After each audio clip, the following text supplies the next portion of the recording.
I know you've said in the past that you are doing for money what email did for communication. Do you think this is really going to take off to that extent? You know, we do. When we look at the world, you see a world completely connected on an information web. And that's terrific. That makes things tremendously efficient. But what we don't have is the sense of a value web. Payments, the exchange of value is still pre-internet based on 40-year-old technology. And so that's very expensive. That really slows e-commerce. Lots of parts of the world don't have the ability to make payments. So this new technology that really is a second gen of Bitcoin enables now value to be exchanged in the same way that information is currently exchanged. And that's a big deal, we think. But do you think, Chris, that people are actually going to be comfortable using a kind of virtual currency? I should ask you, too, how is what you've produced on the coin side, on the digital currency side, different from what Bitcoin's already doing? So what Bitcoin set out to do is really build a new currency that had no central bank. So in a way, Bitcoin is sort of a way of storing value.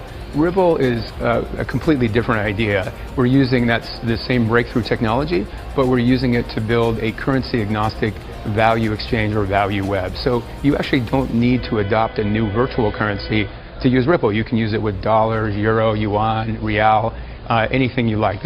We have a math-based currency built into Ripple that is like Bitcoin, but it really functions as an enabler. So we think most people will use Ripple using their existing things of value like dollars or euro or yen.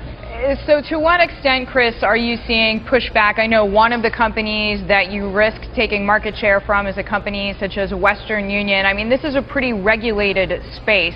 To what extent are you facing headwinds like that?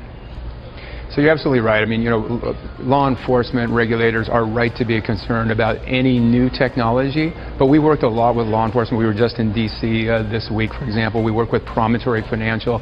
So we think that regulators will, if you can express the potential of these to really help business and commerce, and at the same time show that they're actually more transparent systems for catching the bad guys and eliminating bad things that can happen with financial systems, we think that's a win-win, and we think that that is the case with these new exciting technologies. Now, I know you've done some successful fundraising. Andreessen Horowitz is just one of your more famous backers.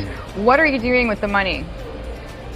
Yeah, so we're using the money for Ripple Labs to really build a incredible team of software developers, cryptographers, security experts, and business development folks that can bring on banks and remittance companies and really mainstream financial companies. But it's important to note, so we're about 28 people now in San Francisco and growing rapidly.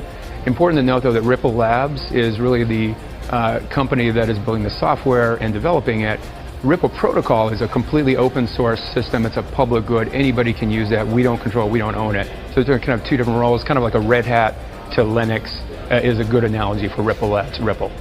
Chris, before we let you go, some people have critiqued the lack of friendliness or the lack of ease in using the site. Is that something that A, you agree with, and B, if so, that you're seeking to remedy? Yeah, so we've been focusing to date on really building the network, building the fundamental architecture to make it easier for other developers to build on top of Ripple. Ripple is really like the pipes and the foundation. At the same time now, we are also bringing on product people to make consumer direct products easier to use. So we're really working on both of those as an SDK for developers as well as a direct-to-consumer application.